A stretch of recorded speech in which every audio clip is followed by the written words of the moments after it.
Imo ব্যবহার করেন না এমন লোক খুব কমই আছে।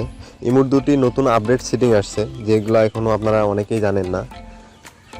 চলুন আমরা দেখব এখন কিভাবে আপনারা নতুন সেটিংটা শিখবেন।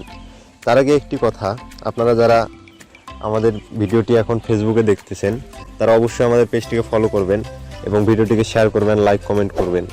আর যারা এখন ইউটিউবে দেখছেন ভিডিওটা, তারা অবশ্যই আমাদের চ্যানেলটিকে সাবস্ক্রাইব করবেন। চলুন তাহলে আজকের ভিডিও শুরু করা যাক। চলে আসলাম বরাবরের মতো কাজেই।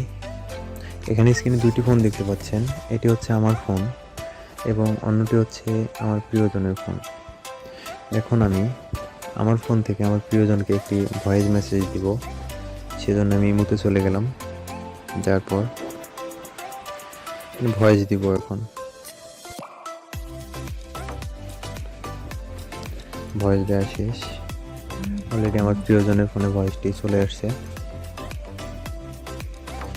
ভয়েস আসার পর এখন ধরে নিন আপনার পাশে আপনার বড় কেউ আছে, যার কারণে আপনি আপনার ভয়েসটি শুনতে পাচ্ছেন না।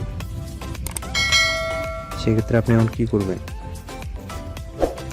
সেক্ষেত্রে আপনাকে যা করতে হবে সেটি হচ্ছে যে এখানে ভয়েসটি দেখতে পাচ্ছেন, এখানে চেপে ধরে থাকবেন।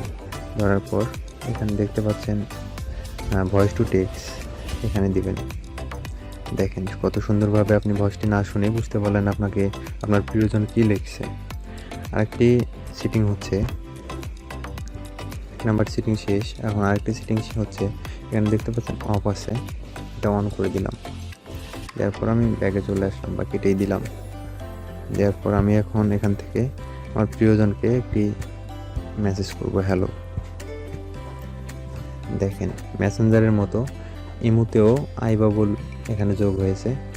ইমো একদম সেম মেসেঞ্জার, পুরো মেসেঞ্জারের মতোই সিস্টেম। কত সুন্দর একটি সেটিং, যেটা আপনারা শিখলেন। আমাদের ভিডিও দেখে যদি একটু আপনারা উপকার পেয়ে থাকেন, সেক্ষেত্রে অবশ্যই আমাদের চ্যানেলটিকে সাবস্ক্রাইব করবেন এবং সব সময় পাশে থাকবেন। ধন্যবাদ।